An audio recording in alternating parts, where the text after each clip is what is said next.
set up the G11 for macro pictures, you'll probably want to use the program mode.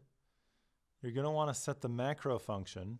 You may need to use the flash, which means you'll need to know how to set the flash exposure compensation. If you don't use the flash, you may need to set the ISO, and as always, you'll need to set an appropriate white balance. Make sure your mode dial is set to program, that's the P on your mode dial. In the back, press this flower icon or the left navigation button to set the macro mode. This will allow you to focus on subjects closer than 2 feet, even up to about ½ an inch or a centimeter away from the lens. In order to fill up as much of the frame with your subject, what you're going to need to do is zoom back or out and physically step closer to the subject. What you don't want to do is zoom in like that. Zooming in will not allow you to focus as close. So what you want to do is zoom all the way back and physically step closer. Now, anytime you're focusing on something closer than about 2 feet, you probably don't want to use the flash. So I would recommend turning the flash off. Press the flash button right here. Use your control dial to move the setting to flash off, and then press set.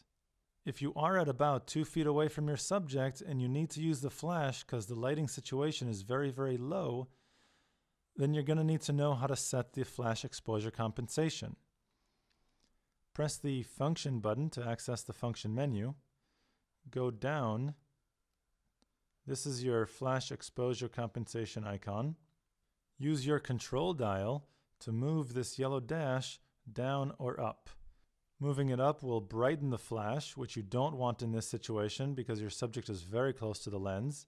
With subjects so close to the lens, you want a low power flash. So turn it down to -1 or -2, something in that range, and then give it a shot. If it comes out too bright still, then you may want to turn it down some more. Press the function button to escape this menu. I'm assuming you're much closer than 2 feet to your subject, so I'm going to keep my flash turned off. So it really doesn't matter what my flash exposure compensation is set to in this case. Now I want to set my white balance appropriately, so press the function button to access the white balance option. Go up to white balance and set this to the right setting. If we're outdoors, I'm going to use daylight.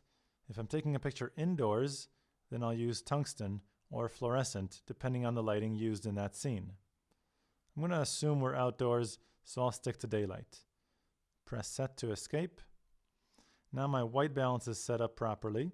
I'm in the macro mode. However, if you're in a low light situation, you're not using the flash because the camera is too close to the subject, and you're hand holding the camera, you're definitely going to want to increase the ISO in order to maintain a faster shutter speed. Your ISO dial is right here. Just turn that up to 100, 200. It really depends on your lighting situation. The way you can tell what the ISO needs to be set to is by pressing the shutter button halfway first. Look at the shutter speed set. My shutter speed is currently set to 1/60th of a second, and to hand hold, that should be just fine. But I don't want it to be much lower than that. So in my situation, an ISO of 200 seems to be just right. If your shutter speed is much lower than 1/60th of a second, you're going to need to increase the ISO even more. Once these settings are configured to your scene, just like with any picture, make sure your focusing bracket is over your target, press the shutter button halfway, give the camera a chance to focus, recompose the image so it's properly framed the way you want it, and then press the shutter button the rest of the way to take the picture.